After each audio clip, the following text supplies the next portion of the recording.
हमारे चैनल को सब्सक्राइब करें और बेल आइकन दबाएं।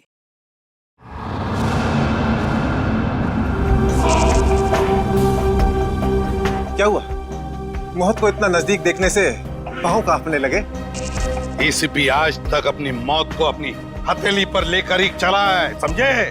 मौत से कभी डरा नहीं है वो। इतनी बड़ी बड़ी बातें हैं, अब बातों का वक्त नहीं है, अब एक्शन का वक्त है। कूदो एसीपी, छलांग लगाओ। 1 मिनट, लेकिन तुम पर कैसे विश्वास कर सकता हूँ कि मेरे कूदने के बाद तुम इन तीनों को छोड़ दोगे? तुम्हारे पास और कोई चारा भी नहीं। कूदो एसीपी।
ये शो देखते वक्त तो पेट के दर्द की दवा साथ में रखनी चाहिए। हंसते हंसते पेट दर्द हो गया।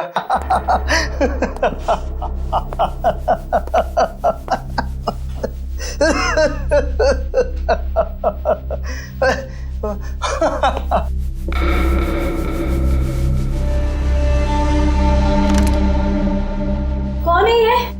प्रमोद कौन है ये? बहुत खुशकिस्मत हो तुम। मौत से कुछ पल पहले इतनी हंसी और इतनी खुशी हर किसी को नसीब नहीं होती। कौन हो तुम? अंदर कैसे आए? मौत को अंदर आने के लिए किसी न्योते की जरूरत नहीं पड़ती है।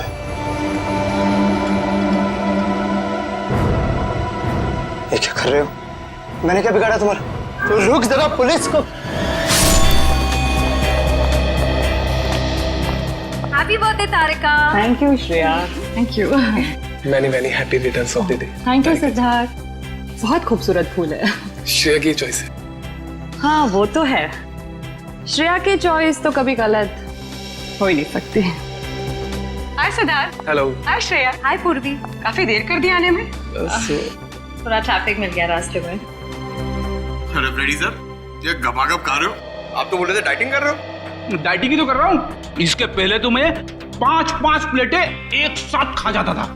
क्या बात कर रहे हो? हमारे प्लान पे तो पानी फिर गया अभिजीत। अरे ऐसे कैसे? कुछ ना कुछ तो करूंगा मैं। कैसे? हृदय, हाँ, उस कमरे में तुम्हारा कोई वेट कर रहा है। मेरा वेट कर रहा है? हाँ। कौन?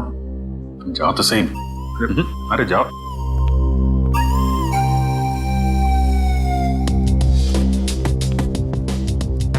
हे सिद्धार्थ, वो तुम्हें मेरी जासूसी नॉवेल्स की कलेक्शन देखनी थी ना?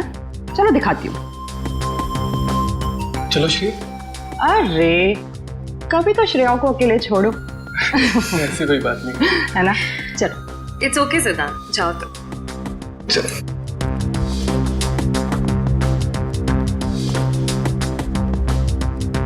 अरे श्रेया, तुम यहाँ? वहाँ कमरे में कोई तुम्हारा वेट कर रहा है।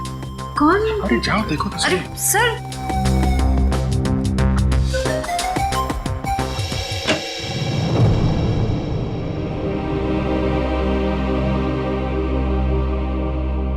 श्रेया, अच्छा किया तुम सिद्धार्थ को अपने साथ यहाँ ले आई। I am very sorry. उस दिन मैंने आपके साथ बहुत बुरा बिहेव किया था।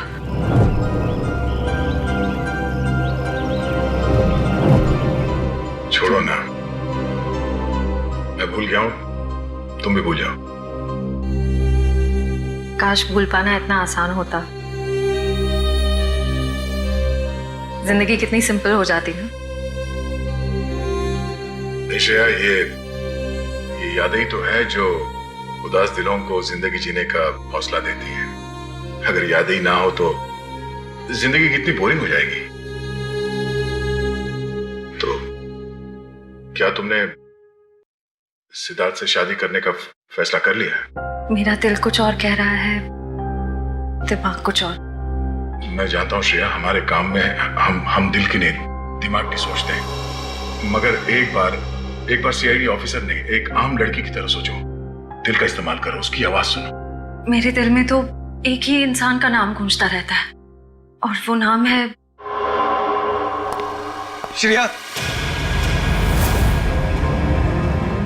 सिद्धार्थ।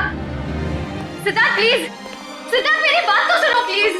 अब सुनने को बाकी क्या रह गया? पूरी हकीकत मैंने अपनी आंखों से देख ली। तुम दया से प्यार करती हो ना?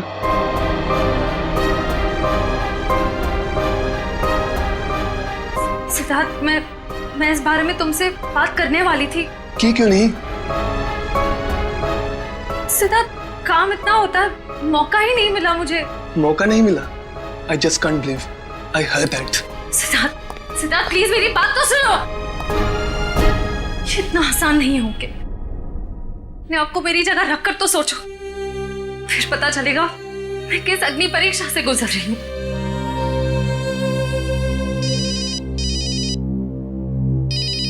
हेलो, कौन? सर, दोनों पति पत्नी थे, प्रमोद और शांति। सर, हमने कभी सपने में भी नहीं सोचा था कि हमारे होटल में ऐसा कुछ होगा। एक मिनट, आप बाहर खड़े रहिए।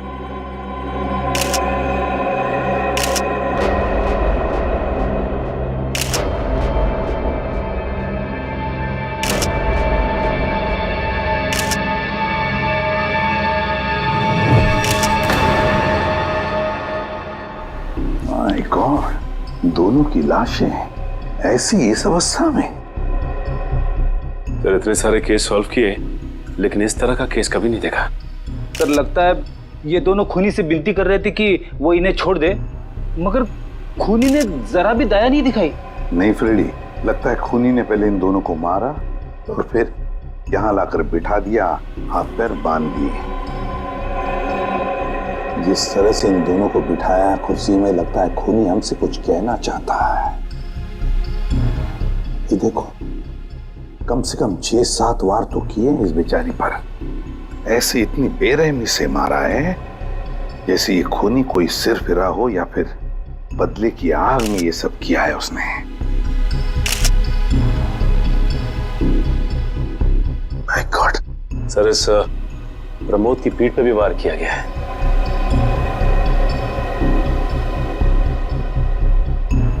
क्या हुआ? सर, इसकी सांसें चल रही है, जिंदा ही है। प्रमोद जिंदा है? तुम्हें जल्दी से इसे हॉस्पिटल ले जाओ, इसका जिंदा रहना बहुत जरूरी है। संभाल के, सुन के चल। आजा।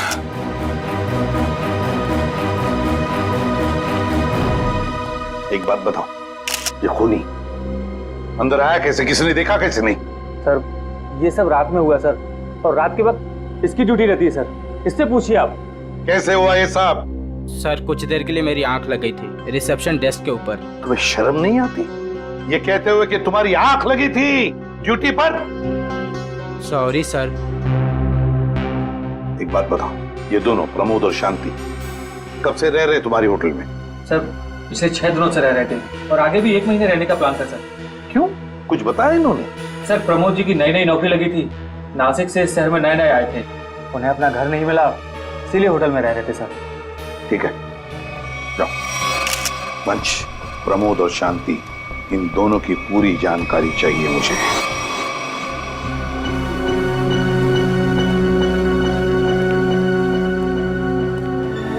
हाँ सचिन, ये प्रमोद कैसा है? सर, डॉक्टर ने ऑपरेशन शुरू कर दिया है, थोड़ी देर में पता चल जाएगा सर। लगता है सचिन, ये खूनी शांति को ही मारने आया था, प्रमोद को नहीं। देखो ना, उसने प्रमोद पर सिर्फ एक ही वार किया और फिर देखा तक नहीं कि वो जिंदा है या मर गया।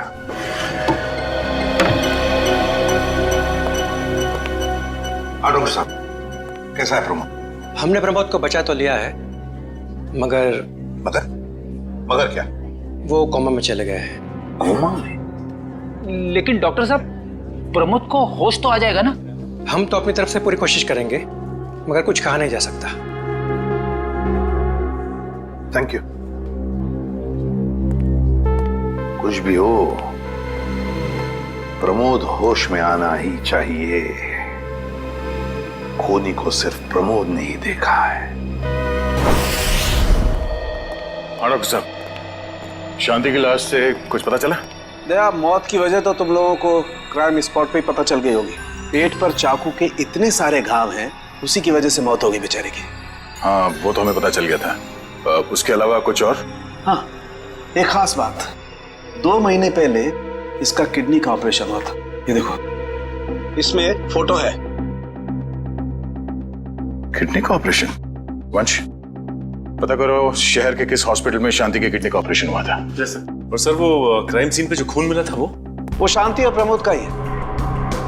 खूनी ने खून करने से पहले एक एक कदम फूंक फूंक कर रखा है। हाँ, काफी प्लानिंग की है खूनी ने इस जुर्म को अंजाम देने के लिए। उसे पता था कि ये प्रमोद ऑफिस से कितने बजे वापस आता है, और वो होटल के कमरे में पहुंच गया जब दोनों मौजूद थे। पर सर, अगर उसका मकसद शांति को ही मारना था, तो वो तो प्रमोद के आने से पहले ही जुर्म को अंजाम देकर वहां से फरार हो सकता था। हाँ, ये बात तो है। मुझे लगता है खूनी ने प्रमोद के ऊपर सिर्फ एक ही बार वार किया, और वो इसलिए क्योंकि वो चाहता था कि वो कोमा में पहुंच जाए और जिंदा लाश बन जाए। सर, लगता है ये खूनी कोई एक्सपर्ट है जो अच्छी तरह से जानता था कि वार कहाँ पे करना है। सर, वो एक्सपर्ट नहीं, मुझे तो सरफिरा लगता है। वरना मारने के बाद इन्हें प्रार्थना की पोजीशन में क्यों बैठा था?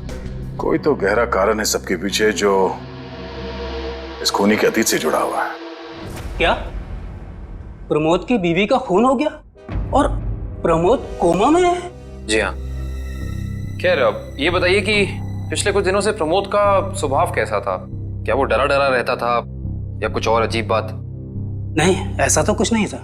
पर हाँ सर, मैंने उनको काम में बहुत सारी गलतियां करते देखा। साफ साफ बताइए, प्रमोद किस तरह की गलतियां कर रहा था? बेसिक अकाउंटिंग की गलतियां। मुझे तो हैरानी हो रही थी कि इतने काबिल और इतने क्वालिफाइड इंसान ऐसे बच्चों वाली गलतियां कैसे कर सकता है कोई। वो तो अच्छा हुआ कि मैंने उनकी गलती देख ली, वरना पूरी अकाउंट शीट खराब हो जाती। सर, मुझे तो लगता है उन्हें काम आता ही नहीं था। ऐसा कैसे हो सकता है? वो जिस कंपनी से आए थे वो तो बहुत बड़ी कंपनी थी, और कोई भी बड़ी कंपनी किसी ऐसे आदमी को अपने यहाँ नौकरी पर क्यों रखेगी जिसे उसका काम ही नहीं आता हो?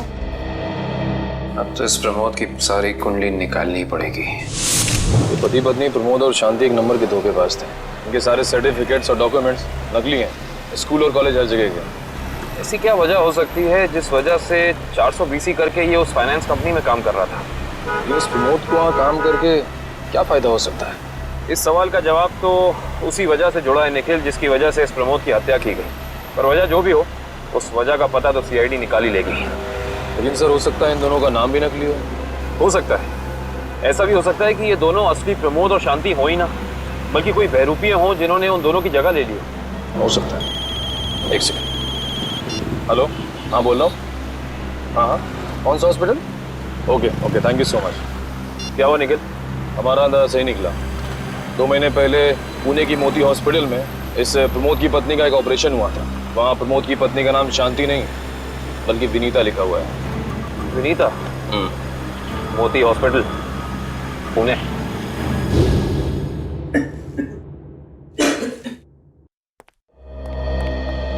एक्सक्यूज मी, एक वक्त पे सिर्फ एक ही मरीज अंदर आएगा?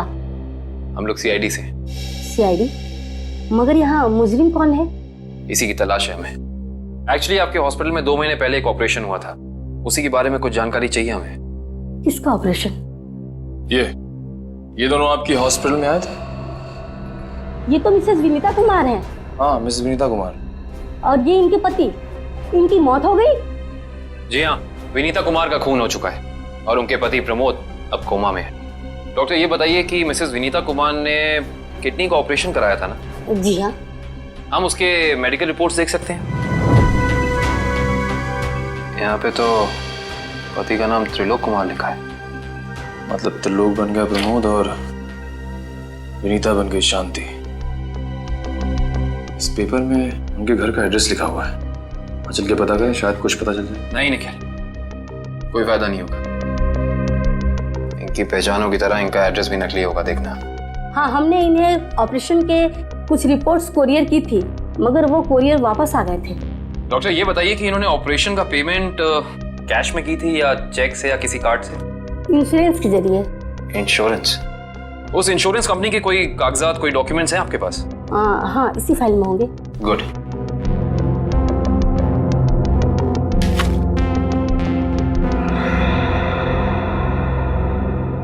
बिज हेल्थ इंश्योरेंस।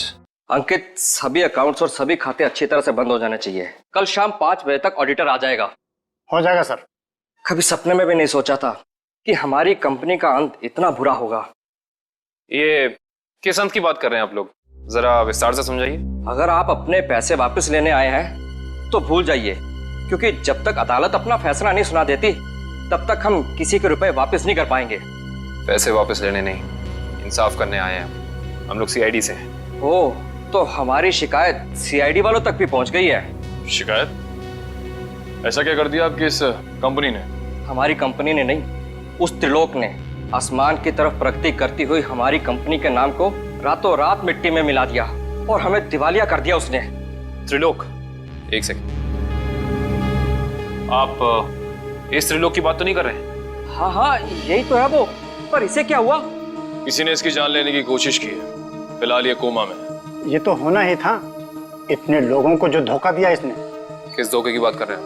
हमारी कंपनी के क्लाइंट्स को झूठे सपने दिखाकर कहा कि सबके पैसे एक ही महीने में 2 गुना कर दूंगा, पर सबके पैसे बटोरकर 9 तो 11 हो गया वो। और क्लाइंट हमारी कंपनी से पैसे वापस मांग रहे हैं। बैंकक्रप्ट हो गया। इतने सालों से कंपनी की बनी बनाई इज्जत मिट्टी में मिल गई। खोए हुए पैसे और खोई हुई इज्जत तो फिर से कमाई जा सकती है, पर खोई हुई जान तो वापस नहीं आ सकती ना। क्या त्रिलोक ने किसी की जान भी ली है? हाँ, हमारी कंपनी के सीईओ अनुज जी, जो कि सदमे को बर्दाश्त नहीं कर पाए और दिल का दौरा पड़ने से उनकी मौत हो गई। कहीं ये सारा हमला अनुज जी का कोई करीबी तो नहीं कर रहा है? अनुज जी की मौत का बदला लेने के लिए हो सकता है। अनुज जी के परिवार में कौन कौन है? उनकी पत्नी सुधा, जो कि अभी सदमे में है, और उनका बेटा विक्की। विक्की? इस विक्की का फोन नंबर दीजिए जरा। विक्की के फोन का सिग्नल यहीं आसपास बता रहा है। होगी मैं। अच्छा, अभी भी मागाधीर रोड की तरफ मुड़ा है। मागाधीर?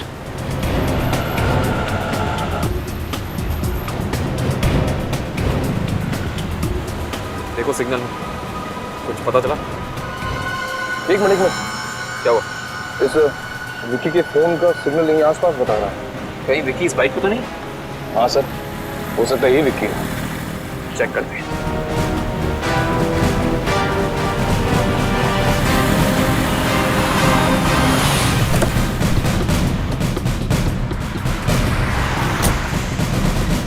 सुनो भाई साहब, तुम ही विक्की हो? हाँ, और ये क्या बदतमीजी है? तुम लोग मेरा नाम कैसे जानते हो? तुम्हारा नाम और तुम्हारे सारे कारनामों के बारे में जानते हैं हम। सीआईडी। सीआईडी? इस शहर में क्या कर रहा है? हाँ? कुछ काम था, और तुम लोग मेरा पीछा क्यों कर रहे हो? बकवास बंद कर। दो खून करके भाग रहा हो, कह रहा है सीआईडी पीछा क्यों कर रही है? मैंने कोई खून नहीं किया है। अच्छा, त्रिलोक और विनीता का खून नहीं किया तुमने? What? त्रिलोक और विनीता मर चुके हैं? ड्रामा बनकर अपना, पूरा इतिहास है तेरा हमारे पास। उन दोनों ने तुमसे तुम्हारे पिता को छीना, उसका बदला लेने के लिए तुम यहाँ आए हो उनके पीछे। हाँ, मैं बदला लेने जरूर आया था, पर मैंने उनका खून नहीं किया।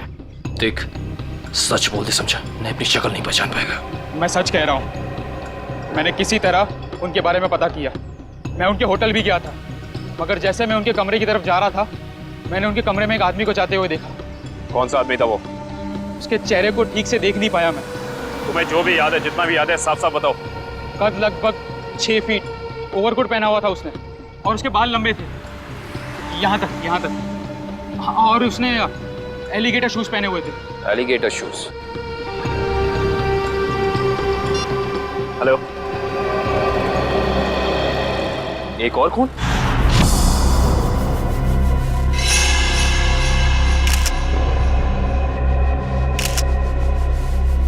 लाश ऐसे अजीब ढंग से क्यों बैठा है? कमाल है सर, पिछले वाले केस में खूनी ने उन दोनों को होटल में चाकू मारकर प्रार्थना वाली पोजीशन में बैठाया था, और इसे गोली मार के इस तरह से। लगता है दोनों का खूनी एक ही है। गोली सीधे माथे के बीचों बीच मारी है। अगर ये सीरियल किलर होता तो इसे भी चाकू से मारता सर, क्योंकि विनीता को उसने चाकू से मारा था, इसे तो गोली मारी है। हाँ, मगर लाशों को ऐसे एक ही ढंग से बिठाना क्या दो अलग अलग खूनी करेंगे? मुझे लगता है दोनों का खूनी एक ही है। और जिस वक्त इस तिग्मांशु का खून हुआ, लगता है खाना खाने ही वाला था।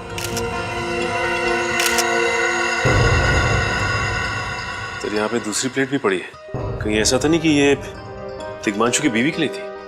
मैम सब तो एक हफ्ते के लिए गाँव गई हुई है, एक हफ्ते के बाद लौटेगी। तो क्या घर में कोई और आदमी था जिसके लिए तिग्मांशु ने एक और प्लेट में खाना डाला? नहीं साहब। अच्छा, जब तुम घर वापस आए उस वक्त ये दरवाजा खुला था या बंद था? नहीं साहब, बंद था। तो फिर तुम घर के अंदर कैसे आए? साहब ने एक चाबी मेरे पास भी दे रखी है। जो कोई भी था, ऐसा लगता है कि तिग्मांशु उस आदमी को जानता था। एक काम करो सचिन, पंकज, घर की अच्छी तरह से तलाशी लो, देखो कुछ मिलता है क्या।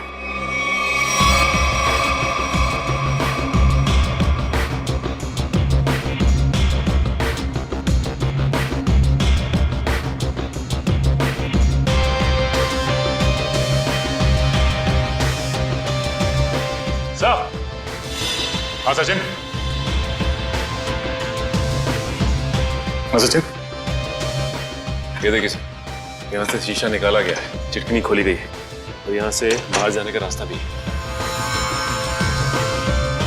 मतलब कोई अंदर यहाँ इस खिड़की से आया था?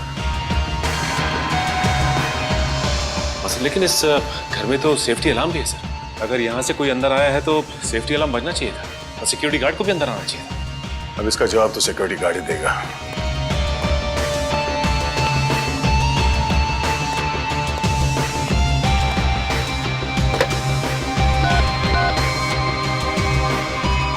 Hello security.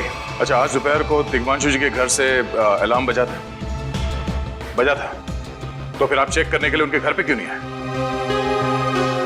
ओ आई सी, पिछले हफ्ते भी? ठीक है, थैंक यू। क्या बोला सर ये सिक्योरिटी वाला? सिक्योरिटी का कहना है कि अलार्म बजा था और उन लोगों ने घर में फोन भी किया, तो तिग्मांशु जी ने कहा कि गलती से अलार्म बज गया, इसलिए वो लोग ऊपर नहीं आए। सर, हो सकता है तिग्मांशु ने मजबूरी में कहा हो, खूनी ने उसके सर पे गन तान दी हो।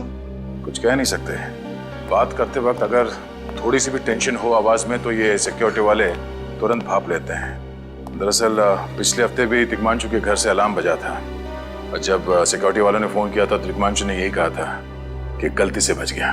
सर, ये खूनी काफी चालाक लगता है, खेल खेल रहा है। देखते हैं, जरा देखो इस घर में कुछ और मिलता है क्या। खूनी ने कोई ना कोई सुराग जरूर छोड़ा होगा, चेक करो।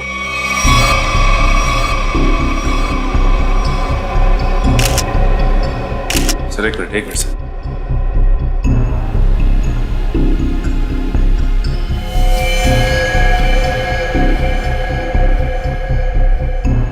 ये देखिए सर, खून।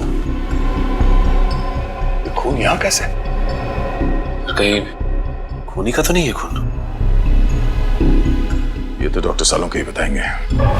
वो खून किसका है ये अभी पता चल जाएगा, तारिक आती होगी रिपोर्ट लेकर के। डॉक्टर साहब, इस तिग्मांशु के बारे में कुछ और पता चला? हाँ। वो कैसे? इसे गोली मारने से पहले बेहोश किया गया था। क्या? इसे बेहोश किया था? इसके खून में मुझे एक खास किस्म की दवाई के अंश मिले जो अक्सर इंसान को बेहोश करने के लिए दी जाती है, और वो दवाई इसे इंजेक्शन के जरिए दी गई थी। ये देखो सर, बहुत ही अजीब बात है। अगर खूनी इसे मारना चाहता था तो सीधा गोली मारकर इसका काम तमाम कर सकता था, फिर ये जहर की दवाई क्यों दी होगी? और सर एक और बात पता चली, तिग्मांशु जिस हालात में हमें मरा हुआ मिला था वो एंशिएंट कल्चर के हिसाब से प्रार्थना करने की पोजीशन, खाना खाने से पहले। तो फिर तो शांति और तिग्मांशु दोनों का खूनी एक ही आदमी है। एक खूनी के लिए ये हत्याएं जुर्म नहीं, एक जश्न है। इसीलिए उसने टेबल पे ये प्लेटें सजाई, उसमें खाना रखा, एक अपने लिए और एक तिग्मांशु के लिए। और सर, तिग्मांशु को प्रार्थना की पोजीशन में बैठा के उसने गोली मार दी। सर, मैंने कहा था ना, ये खूनी एकदम सरफिरा है सर। हाँ सर, लगता है ये खूनी अपने आप को बहुत शक्तिशाली महसूस करता है। जिस वक्त इन सब की गर्दनें झुकी होती हैं उसके सामने, उसे आनंद आता है। नहीं सचिन, खूनी का मकसद लोगों को अपने सामने झुकाना नहीं, बल्कि अपने लिए प्रार्थना करवाना था। क्या मतलब? ये रही उस खून की रिपोर्ट। ये खून ना ही तिग्मांशु का है और ना ही उसके घर वालों का। ये खून उस खूनी का ही है। खूनी का? मगर वहां तो हाथापाई के कोई निशान नहीं मिले और उस जगह को देख के ऐसा लगा भी नहीं कि तिग्मांशु ने सेल्फ डिफेंस में खूनी के ऊपर हमला किया होगा। वो इसलिए दया क्योंकि ये खून खूनी ने अपने मुंह से थूका था। हमें इसके खून में से इसके सलाइवा के कुछ अंश भी मिले। उसकी तबीयत खराब है क्या? हाँ, वो बीमार है। उसके खून में एथिमोलाइसिन नाम की दवाई का अंश मिले हैं और उसका कीमोथेरेपी हुआ था। इसका मतलब उसे कैंसर है, ब्रेन का कैंसर, लास्ट स्टेज का ब्रेन कैंसर। इसीलिए वो लोगों से अपने लिए प्रार्थना करवा रहा है ताकि उसकी बीमारी ठीक हो जाए। हमारे क्रिमिनल डेटाबेस में चेक करो, पता करो ये कोई पुराना पापी तो नहीं है। नहीं सर, उस खूनी का हमारे क्रिमिनल डेटाबेस में कोई रिकॉर्ड नहीं है। कोई इतिहास नहीं है? नहीं सर। सर, तिग्मांशु की पूरी कुंडली निकाल के लाओ सर। प्रमोद की तरह इसकी पहचान भी नकली है। व्हाट? हाँ सर, ये देखिए, उसका असली नाम राकेश है और जिस तरह प्रमोद को 420 की आदत थी, ठीक उसी तरह राकेश भी भोली भाली लड़कियों को फंसाता था शादी के झांसे में। कई लड़कियों ने आत्महत्या की है इस तिग्मांशु और राकेश के चक्कर में। हाँ सर, शादी के बाद उनके पैसे लेके ये गायब हो जाता। सर, इसका मतलब खूनी ने 2 ऐसे लोगों को मारा जो पहले से मुजरिम थे। शायद उसने सोचा होगा कि मरने से पहले कुछ अच्छे कर्म कर लूं। नहीं श्रेया, जरूर कोई रिश्ता रहा होगा उसका इन दोनों अपराधियों के साथ। पता करो इन दोनों अपराधियों का केस किस पुलिस स्टेशन में फाइल किया गया था? सर, ब्रेन कैंसर के जितने भी पेशेंट्स हैं शहर में, उन सबकी लिस्ट मिल गई है सर। कुल मिला के ऐसे 50 पेशेंट्स हैं, जिसमें से 10 पेशेंट्स ऐसे हैं जो कैंसर की लास्ट स्टेज पे हैं। उनमें से 4 औरतें हैं, बचे 6। हाँ सर, और इन 6 में से 4 ऐसे हैं जो 70 साल से ऊपर के बुजुर्ग हैं। अब बचे 2, ये उदय और भानु। तुम इन दोनों से मिले? हाँ सर, ये उदय 6 महीने से हॉस्पिटल में है। और भानु? भानु सर 1 महीने से हैदराबाद में। ये कैसे हो सकता है सचिन? अगर वो मुजरिम इसी शहर में है तो कहीं ना उसका इलाज चल रहा होगा ना कहीं से वो दवाई खरीदता होगा। वांची सर, इस शहर में जितने भी केमिस्ट है जहाँ पे ब्रेन कैंसर की दवाइयाँ बेची जाती है, उन सब की लिस्ट चाहिए मुझे। सब पता चल गया। त्रिलोक और राकेश दोनों के खिलाफ एक ही थाने में केसेस दर्ज किए गए थे, जगतपुरी थाने। इस केस का पूरा इतिहास जगतपुरी थाने से ही पता चलेगा। Excuse me. यस। आपकी दुकान पे ब्रेन कैंसर की दवाइयाँ बेची जाती हैं? जी हाँ, हमारी दुकान उन चुनिंदा दुकानों में से है जहाँ ये दवाई आपको मिलेगी। वैसे ये दवाइयाँ बहुत कम लोग खरीदते होंगे नहीं? जी, बहुत महंगी है एक्चुअली। अच्छा, जो लोग ये दवाइयाँ खरीदते हैं उनकी लिस्ट मिल सकती है हमें?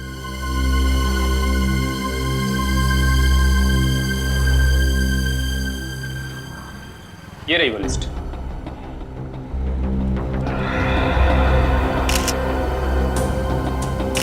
तपन, उदय और नितिन, ये तीनों लोग तो उस मरीज की लिस्ट में थे। अच्छा, आपको पूरा यकीन है कि इनके अलावा और कोई नहीं आता ये दवाई लेने के लिए? जी नहीं, लेकिन हो सकता है कोई गैर कानूनी तरीके से ये दवाई खरीद रहा हो। ये दवाइयाँ काफ़ी महंगी है ना, आम आदमी इसका खर्चा नहीं उठा सकता। अच्छा, आप किसी ऐसे आदमी को जानते हैं जो ये गैर कानूनी काम करता है? एक आदमी है, आंद्रे नाम है उसका। प्यार से लोग उसे एंडी कहते हैं। ये जो ज्वाला रोड पे पब्लिक पार्क है ना, अक्सर वही मिलता है। कांस्टेबल सुनील? Yes sir. आप सीआईडी से ही हैं ना? हाँ, हमारी बात शायद आप ही से हुई थी। सर बताइए, कांस्टेबल सुनील आपके लिए क्या कर सकता है? सुनील जी, हाल फिलहाल में इस रिकॉर्ड रूम में कोई चोरी वगैरह हुई थी क्या? चोरी नहीं तो सर, अब यहाँ वाला कोई चोरी कैसे करेगा? सुनील, फिर आप एक हेल्प कर सकते हैं हमारी। हमें 2 मुजरिमों की फाइल चाहिए। एक का नाम है त्रिलोक कुमार और दूसरे का राकेश भिवेन। 1 मिनट सर, क्या नाम बोले? राकेश?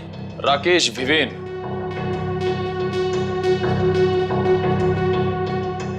कमाल है, इसकी फाइल तो है नहीं यहाँ पे। अच्छा, वो दूसरा नाम क्या बोले? त्रिलोक? त्रिलोक कुमार। इसकी भी नहीं है?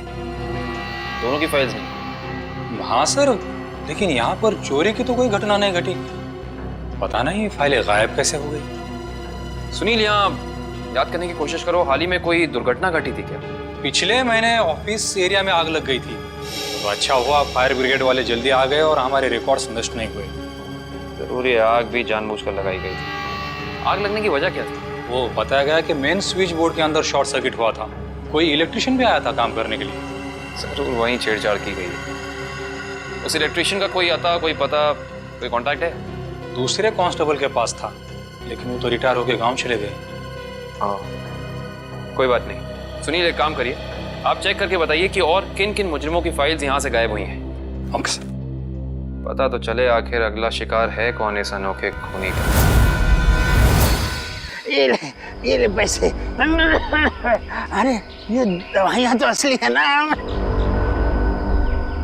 अरे अंकल जी, ये जो शक की बीमारी है ना, कैंसर से भी ज्यादा खतरनाक है। अगर आपको यकीन नहीं है कि ये दवाई असली है या नहीं, तो खुद जाकर दुकान से क्यों नहीं खरीद लेते? अरे तुम तो बुरा मान गए, मैं तो बस ऐसे ही पूछ रहा था, मेरा मतलब वो नहीं। जानते हो, इस तरह से दवाइयाँ बेचना और खरीदना दोनों गैर कानूनी है। आपसे तुम्हारा कोई फायदा नहीं है। मैंने सुना था कि सीआईडी बड़े बड़े केस हैंडल करता है। मैं तो छोटा मोटा चोर हूँ, जाने दो ना साहब। हाँ मिस्टर छोटे चोर, ये बताओ कि तुम्हारे पास से ये दवाइयाँ खरीदने के लिए कोई ऐसा आदमी आता जो 6 फीट लंबा था और लंबे लंबे बाल थे उसके, और वो एलिगेटर वाले शूज पहनता था? हाँ, वही जो आगे से नुकीला होता है। हाँ, आया था चिराग। आप लोग चिराग को ढूंढ रहे हो? हाँ। कहाँ मिलेगा ये चिराग? चिराग? लगता है चिराग घर पर नहीं है। कमरे अच्छी तरह से चेक करो, देखो कुछ मिलता है क्या। पंकज, कंप्यूटर चेक करो।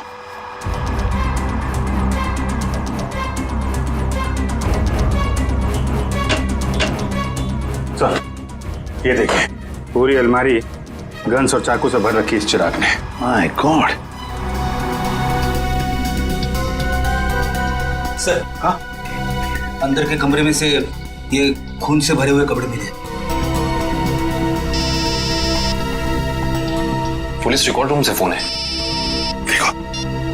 हेलो जी, कहिए। कौन? संदीप, स्वाधीन और हेमंत। ओके, ठीक है। कौन है ना? सर, त्रिलोक और तिग्मांशु की तरह इन तीनों की फाइल भी चोरी हुई है पुलिस रिकॉर्ड रूम से। मतलब अभिजीत, अब ये चिराग इन तीनों में से किसी एक को मारने वाला है। सर एक सेकंड, ये देखिए सर, इस कंप्यूटर की फाइल में इन तीनों की फाइल है। सर, ये तीनों भाई हैं और बदमाश भी हैं, और इन्होंने 3 खून किए हुए हैं सर। यहाँ पे 2 एड्रेस है, एक चीकूवाड़ी और एक चारकोप पर चीकूवाड़ी। एक काम करते हैं अभिजीत, हम दोनों चीकूवाड़ी चलते हैं और तुम लोग तीनों भी चारकोप चले जाओ। Yes sir. हाँ सर। चलो अभिजीत।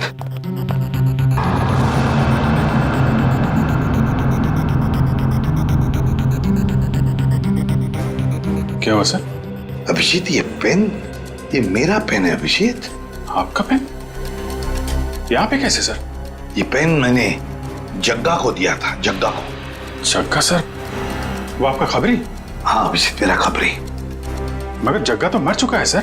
हाँ अभिजीत, तो मर चुका है, लेकिन जिस खून में तलाशी करने में मदद की थी जग्गा ने हमारी, उस वक्त वो खून भी इसी तरह हो रहे जैसे आज हो रहे हैं। खून करने के बाद लोगों को प्रार्थना की पोजीशन में रखा जाता है। चलते हैं सर। नहीं अभिजीत, क्योंकि अभिजीत जिस तरह से वो खून किए जा रहा है, लगता है मुझे संदेशा भेज रहा है, तो मुझे मिलना चाहता है अकेले में।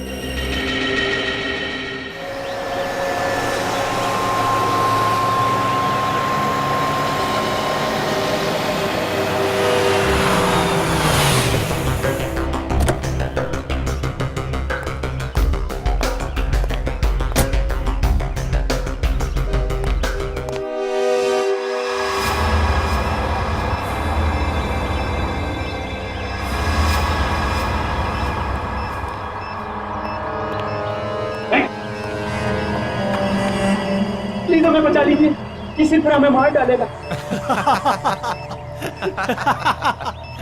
घबराओ मत, मैं इसे भी प्रद्युम्न हूं, कुछ नहीं होने दूंगा तुम्हें। इनकी बातों को ज्यादा सीरियसली मत लेना, इन्हें तो झूठे वादे करने की आदत है, और इतनी बड़ी बड़ी बातें करने से पहले एसीपी जरा मेरा इंतजाम तो देख लो। बस रिमोट के इस बटन को दबाना है और ये तीनों हमेशा के लिए बूम धरती से गायब। क्यों कर रहे हो तुम ये? क्या गलत कर रहा हूँ? हाँ बोलो।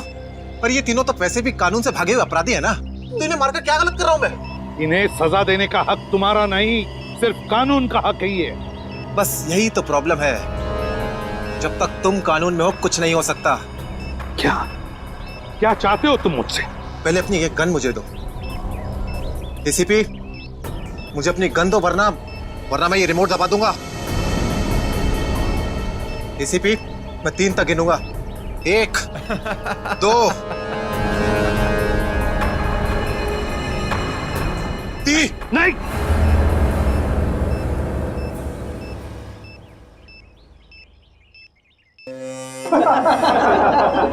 बहुत अच्छे, बहुत अच्छे। तो तुम जानना चाहते थे ना कि मैं तुमसे नफरत क्यों करता हूँ? हाँ। जग्गा खबरी का नाम ध्यान है? याद है मुझे। मैं उन्हीं का बेटा हूँ। पता चल चुका था मुझे। एसीपी, तुमने मेरे पिताजी से वादा किया था ना कि तुम उनका बाल भी बाका नहीं होने दोगे। फिर क्यों नहीं बचा सके उन्हें? बोलो। देखो चिराग, तुम्हारे पिताजी की मौत का बोझ आज भी मेरे दिल पर है। बंद करो ये तुम्हारा नाटक। उस वक्त कहाँ थे तुम, जब मेरे पिताजी की मौत के बाद मैं और मेरी माँ दर दर की ठोकरें खा रही थी? खाने के पैसे तक नहीं थे हमारे पास। तो तुम मेरे पास चले आते, मैं कुछ मदद कर सकता था तुम्हारी। क्या कर लेते तुम? हाँ, सिवाय झूठे वादों के। तुम्हें पता है एसीपी, मुझे कैंसर है, आखिरी स्टेज। और ये इसीलिए क्योंकि मेरी माँ के पास पैसे नहीं थे मेरे इलाज के लिए। मैं तुम्हारा दुख समझ सकता हूँ चिराग, तुम्हारी तकलीफ समझ सकता हूँ, मगर इन तीनों ने क्या बिगाड़ा है तुम्हारा? तुम इन तीनों की जान बचाना चाहते हो? हाँ। तो तुम्हें अपनी बलि देनी होगी। क्या मतलब? मतलब तुम इस बिल्डिंग से छलांग लगानी होगी, ताकि फिर कोई जग्गा खबरी सीआईडी का शिकार ना बने।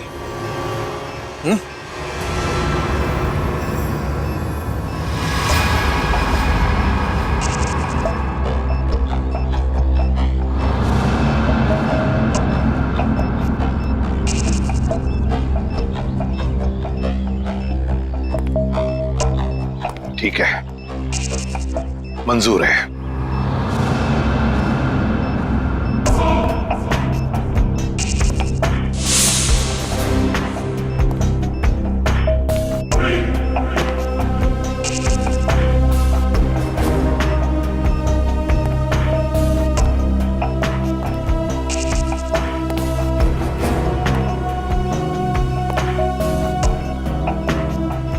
चढ़ो एसीपी, चढ़ो।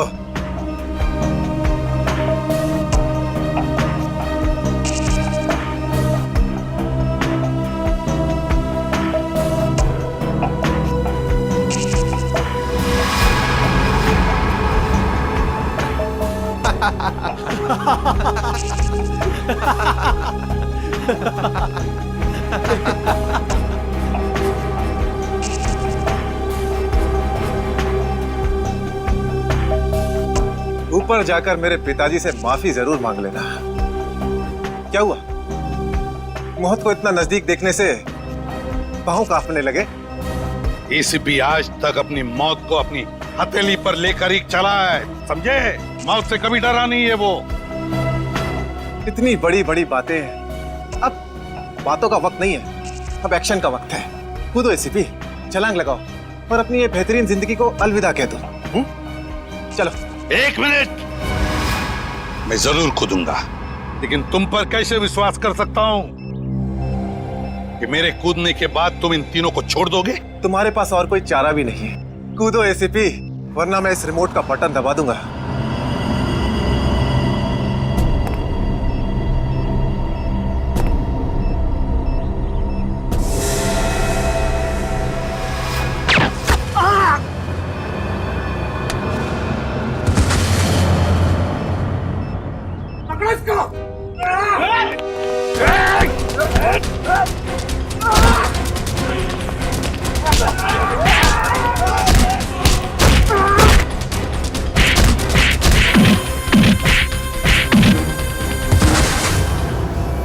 बस मिस्टर चिराग, बहुत चला लिया न्याय की अदालत। सीआईडी का काम सीआईडी को सौंप दो। फ्रेडी, पंकज, उन तीनों के शरीर से बॉम्ब हटा दो संभाल के। और तुम मेरे दोस्त, मेरा कबरी जग्गा के बेटे लगते ही नहीं। उस बेचारे ने तो अपनी जान कुर्बान की हमारी मदद करने में, कानून की मदद करने में। मगर तुम, लानत है तुम पर, जैसे घटिया काम करने निकले थे। दो खून किए तुमने। तुम्हें तो शायद फांसी ही होगी, फांसी।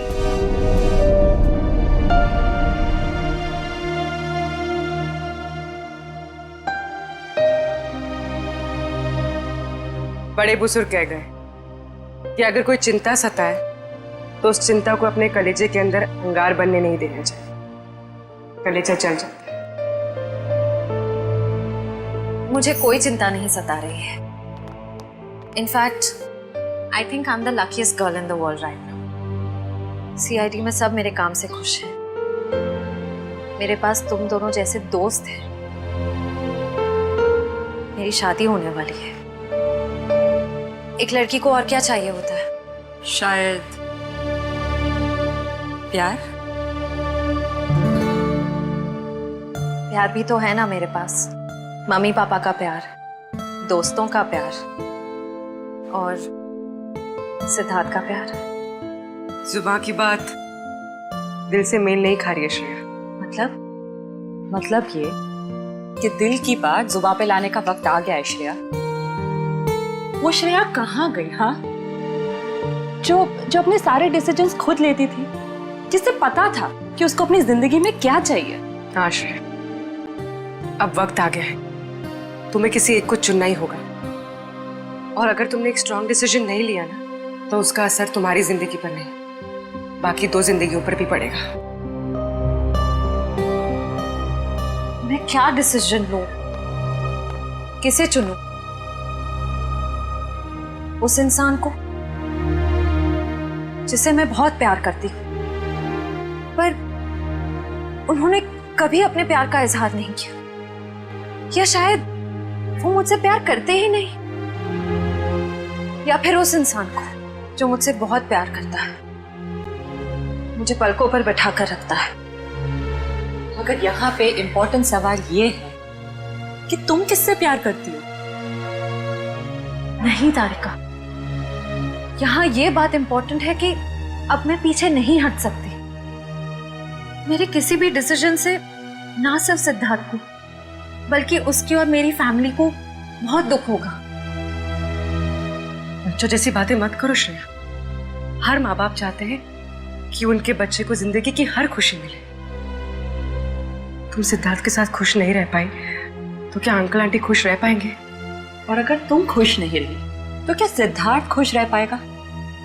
तुम्हारा एक कदम श्रेया बहुत सारी जिंदगियों को अफेक्ट करेगा।